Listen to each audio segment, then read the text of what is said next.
गुरुदेव। परम पूज्य स्वामी जी महाराज के श्री चरणों में हमारा अरब खरब प्रणाम स्वीकार हुए और दूर दराज से जो भी हमारे गुरु भाई बहन माताएं पिता पितामह तुल्य सभी लोगों को हमारा हृदय से जय गुरुदेव। वैसे यह गुरु महाराज का मंच है, हमारी औकात तो नहीं है यहाँ पर बोलने की, क्योंकि सद्गुरु जो बोलते हैं अपने दिव्य आँख से देख करके बोलते हैं। हम तो अंधे हैं, हमको तो कुछ दिखाई देता नहीं सत्य और असत्य। मैं तो इनके चरणों में रह करके जो है सीखने के लिए आया, और गुरु महाराज ने जो कुछ भी हमें सूझबूझ दिया, कुछ अनुभव किया, तो उस पर हम कुछ बोल सकते हैं। हमारी वैसे औकात नहीं है। अगर मुझसे कोई भूल चूक हो जाए तो उसे आप लोग क्षमा करेंगे। जय गुरुदेव। जय गुरुदेव। परम पूज्य स्वामी जी महाराज की ऐसी अनुकंपा और दया कि मैं जो हूँ ऐसे परिवार में जन्म लिया कि जो हमारे पिताजी थे जगन्नाथ सिंह जी, उन्हीं के सानिध्य में मैं हर समय रहता था। और एक बार गुरु महाराज ने सत्संग से मंच से फरमाया कि बच्चा अगर मेरे माता पिता होते तो मैं उनकी सेवा करके तुमको दिखाता कि कैसे माता पिता की सेवा की जाती है।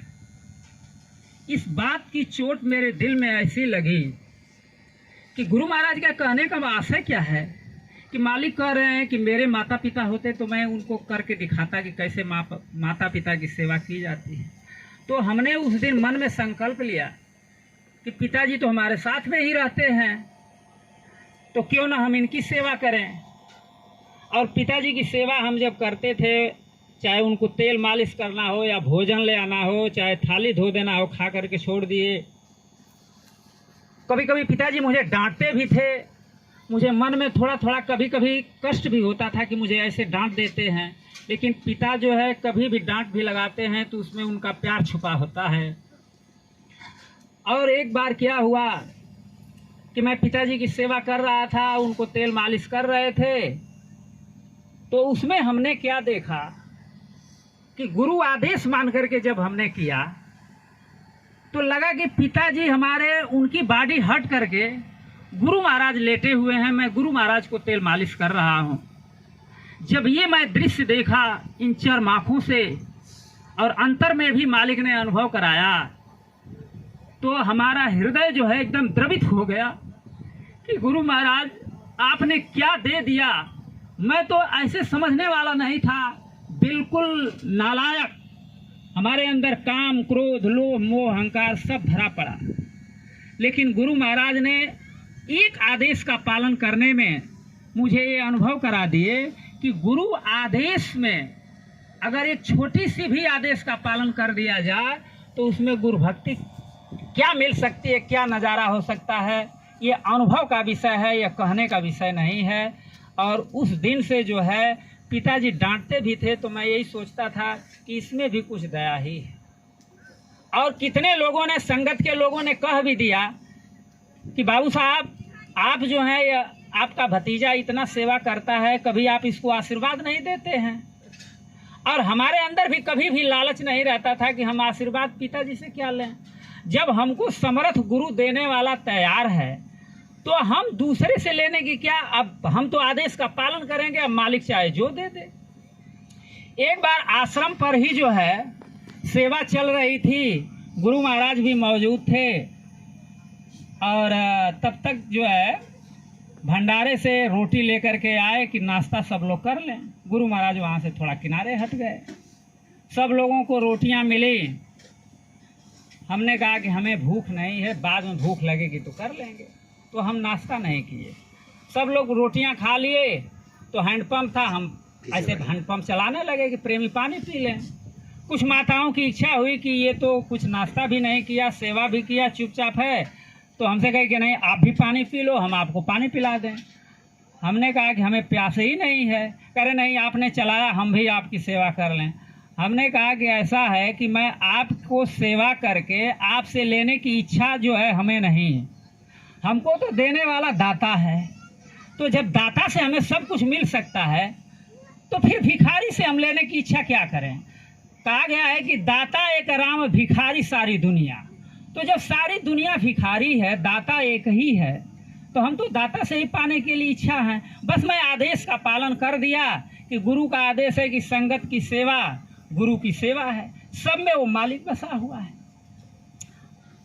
और प्रभु राम ने भी जो है, जब सेवरी ने पूछा है कि प्रभु मैं किस प्रकार आपकी स्तुति और वंदना करूं, तो सेवरी कही है कि मैं नीच कुल में पैदा हुई, अधम ते अधम, अधम अति नारी, उसमें भी मैं नारी हूँ। त्रेता के जमाने में नारी को अधिकार नहीं था भगवान की भक्ति करने का, वो पति की सेवा ही करती थी। कलयुग में तो कबीर साहब ने सबको अधिकार दे रखा, चाहे वह स्त्री हो, पुरुष हो, बच्चा हो, बूढ़ा हो, जवान हो, सब लोग भक्ति करें। तो ये बहुत बड़ी चीज है। तो उन्होंने भी कहा है कि प्रथम भक्ति संतन कर संगा, दूसर भक्ति मम कथा प्रसंगा। तो ये कथा प्रसंग है, सत्संग तो संत सदगुरु ही देते हैं।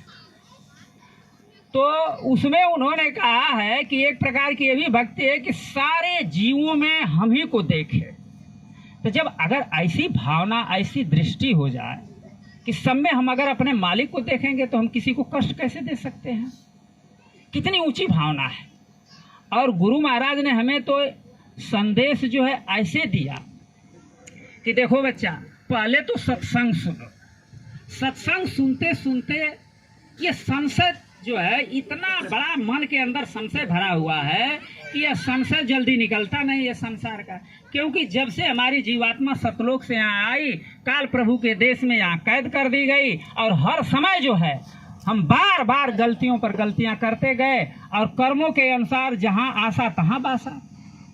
कृष्ण भगवान ने भी जो है यही कहा है कि जहाँ आसक्ति के अनुसार ही पुनर्जन्म होता है। आत्मा को न काटा जा सकता है, न जलाया जा सकता है, न मारा जा सकता है। आत्मा अजर है, अमर है, अविनाशी है, वही चेतन है।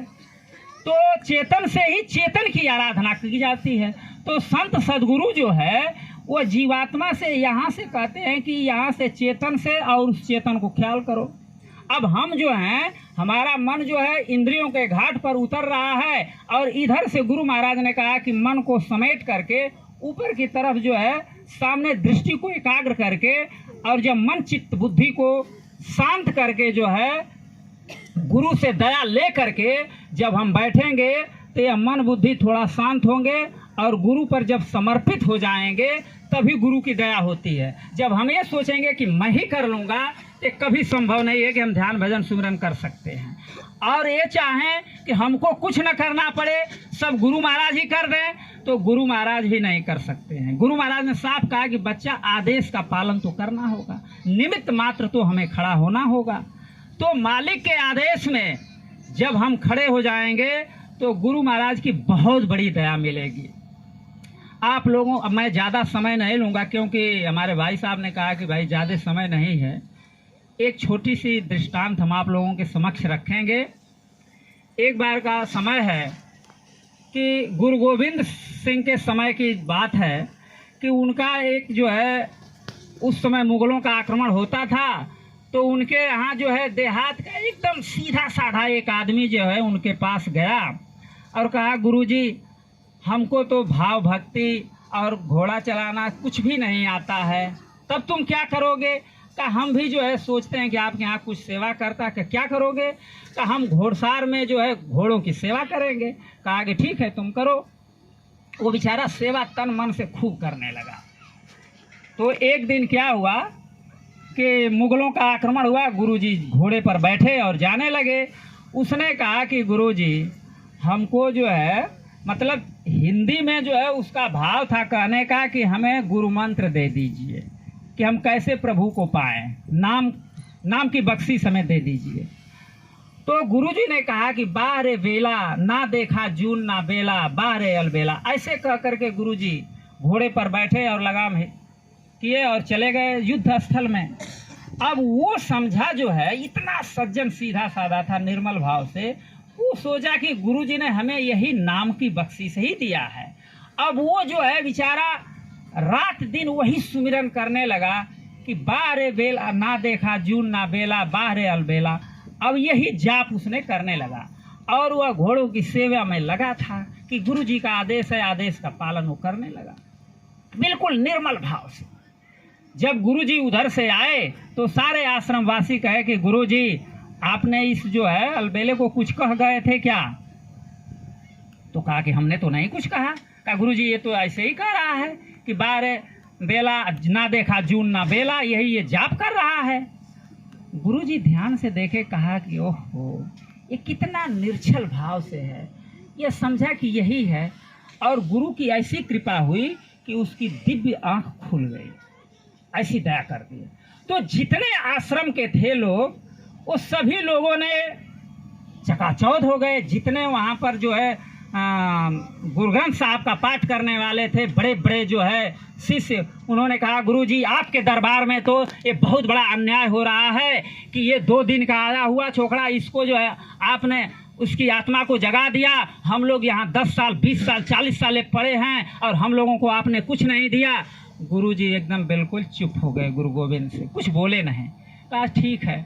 फिर इसके बाद जो है दूसरे दिन उन्होंने कहा कि आज भांग की जो है खूब रगड़ाई करो, भांग ले आओ और खूब घुटाई करो उसकी। खूब रगड़ाई हुई। सब शिष्यों से उन्होंने कहा गुरु गोविंद सिंह ने कि सब लोग भांग जो है लेकर के सब लोग पिएंगे, लेकिन गले से नीचे नहीं उतरना चाहिए। सब लोग मुंह में लेकर के कुल्ली करते जाओ, कुल्ली करते जाओ। सभी लोग ऐसा किए। इसके बाद गुरुजी ने पूछा कि ये बताओ किसी को नशा हुई? गुरुजी नशा कैसे होगी, सभी तो हम लोग कुल्ली कर दिए, गले के नीचे से तो गया नहीं। तो गुरुजी ने कहा कि बात तो यही है कि नाम की बख्शिश तो मैंने सबको दिया, लेकिन सब लोग जो है उसको कुल्ली करते गए। मतलब सत्संग में आए और वचन को सुना, यही वचन को छोड़कर चले गए, जीवन में अमल किया नहीं। कहा गया है कि ईश्वर अंश जीव अविनाशी, चेतन अमल सहज सुख राशि। चेते और अमल करे तो सहज में ही सुख की खान है। तो आप लोगों ने कुल्ली कर दिया और वो जो है उसको पी गया, उसको मिल गया। कहने का आशय ये है हमारा कि गुरु महाराज के सानिध्य में रह करके जो अनुभव किया गया कि जो कोई सेवा न करे, सबसे छोटी से छोटी सेवा खुशी भाव में, गुरु का अगर हुक्म जो हो जाए आधी रात में कि चलो ये सेवा करना है, अगर हम तुरंत उसकी तामील कर दिया, तुरंत आदेश का पालन, तो उसी में सब कुछ मिल जाएगा। ये नहीं है कि हम 10 साल 20 साल करें। गुरु की मौज हो जाए तो एक क्षण में, गुरु महाराज ने कहा ऐसे जो है बीज को उखाड़ा, ऐसे गाड़ दिया, इतने में काम हो जाएगा। लेकिन हमको क्या है कि बनने में देर है। गुरु महाराज को उठाने में देर नहीं है, हमको बनने में देर है। हम जो हैं उस लायक अभी नहीं बने। इस घोर कलयुग के विषाक्त वातावरण में हम इस तरह से इसमें समाज में ऐसे घुल मिल जाते हैं कि हम इससे अलग नहीं हो पाते हैं। इसीलिए गुरु की दया महसूस नहीं हो पाती है। हमको कैसे रहना है कि जैसे कमल का फूल कीचड़ में तो खिलता है, पानी के अंदर ही रहता है, लेकिन उस कमल के फूल को अगर ऊपर ऐसे किया जाए तो धर से पानी जो है उसमें थोड़ा सा भी लिप्सा नहीं रहती है, गिर जाता है। ऐसे ही ज्ञानी पुरुष, मतलब सत्संग को सुना अगर अमल कर लिया जीवन में, तो ऐसे ही समाज में रहते हुए वो मन को जो है हर समय गुरु को चित्त में जब बिठा लेगा तो उसके ऊपर जो है समाज का काल का कोई असर नहीं पड़ेगा। और चित्त किसे कहते हैं? चित्त ही चंचल, चित्त ही जो है चंचल है। और अगर चित्त स्थिर हो जाए, जैसे ये गाय जो होती है अपने बछड़े को दूध जो है पिलाने के लिए वो जो है लालायित रहती है, अगर वह कहीं घास भी चल रही है तो अगर वह बछड़ा बोला तो तुरंत दौड़ करके गाय जाती है, क्योंकि उसका चित्त उस बछड़े में लगा हुआ है। ये माताएं जो हैं, छोटा बच्चा है, जब तक शांत है, सोया रहा है, कोई हर काम करती है, लेकिन उसका चित्त जो है हर समय बच्चे में लगा रहता है कि हमारा बच्चे को कोई अनहोनी ना हो। अगर रोया तो दौड़ करके माँ जाती है, उसे दूध पिलाती है। उसी तरह से गुरु के रूप को अपने अंतःकरण में, यहाँ जो है अंतःकरण जीवात्मा का यहाँ है, दोनों आँखों के ऊपर, यहाँ गुरु के रूप को अगर हम बिठा लें तो वो क्या सुख मिलेगा, वो अनुभव का विषय है। जिन्हें परापत सोई जाना, वो कहने में नहीं आ सकता है, क्योंकि ये दोनों आंखों से जो कुछ भी हम धरातल पर देख रहे हैं, यह दोनों आंखों से जो कुछ भी दिखाई दे रहा है, वह समझिए कि माया की छाया है। और इससे ऊपर ऊपर हम उठेंगे तब वो चीज मिलेगी, दौलत। और जब हम तो इसी को जो है वाल्मीकि जी ने कहा है कि उल्टा नाम जपत जग जाना, वाल्मीकि भय ब्रह्म समाना। अब दुनिया इसको ये समझ लिया कि राम राम सीधा नाम है, वाल्मीकि जी ने मारा मारा कहा तो राम राम आ गया। अरे ये बात थोड़े है, यह वर्णात्मक धुन नहीं है। वर्णन से, जिह्वा से, बोलने से ऊपर नहीं मिलने वाला। ये 9 इंद्रियों पर जो हम नीचे की उतर रहा है, ये मन जो है जीवात्मा से खुराक लेकर इधर से समेट करके जब ऊपरा मतलब कि जो दुनिया की तरफ नीचे उतर रहा है, इधर से उल्टा कर दिया, उल्टा क्रिया। इसी को कहा है कि उल्टा नाम जपत जग जाना। अब वाल्मीकि भय ब्रह्म समाना, ऊपर की तरफ तवज्जो दे दिया। अब हम कुछ ज़्यादा नहीं कुछ कहेंगे, क्योंकि समय हमें कम मिला है। इसलिए गुरु महाराज के सानिध्य में तो बहुत कुछ अनुभव मिला। और गुरु महाराज ने हकीकत में, मैं जिंदगी में गुरु की इतनी बड़ी दया रहती थी कि 4-4 घंटे तक भी साधना में बैठा, मैं कुछ नहीं पाया। और गुरु महाराज अपने जुबान से कह दिए कि बच्चा ये झाड़ू सेवा ये सफाई कर दो। तो जब इनके आदेश में मैं जब किया, तो गुरु का आदेश जब लग जाए अपने मन से, गुरु महाराज ने कहा चाहे जितना तुम अच्छा शुभ कर्म कर लो वो भी बंधन ही है। और गुरु आदेश में आप कर देंगे तो समझिए निर्बंधन है। तो गुरु महाराज ने कहा अपने मन से चाहे जितना तुम अच्छा शुभ कर्म करो, फिर भी तो बेड़ी है, फंसोगे, निर्बंधन नहीं हो सकते। और जहाँ सदगुरु का आदेश लग जाएगा तो निर्बंधन हो जाएंगे। इनके आदेश में हम चलेंगे। कोई भी कर्म करें, चाहे वो परिवार में हो, समाज में हो, राष्ट्र में हो। गुरु महाराज ने कहा कि राष्ट्र भक्ति भी होनी चाहिए, देशभक्ति जब रहेगी तभी गुरु भक्ति भी हो सकती है और जीवात्मा का कल्याण भी हो सकता है। इसी के साथ हम अपनी वाणी को विराम देंगे। गुरु आपकी कृपा से सब काम हो रहा है, गुरु आपकी कृपा से सब काम हो रहा है। गुरु आप कर रहे हो मेरा नाम हो रहा है, गुरु आप कर रहे हो मेरा नाम हो रहा है। जय गुरु।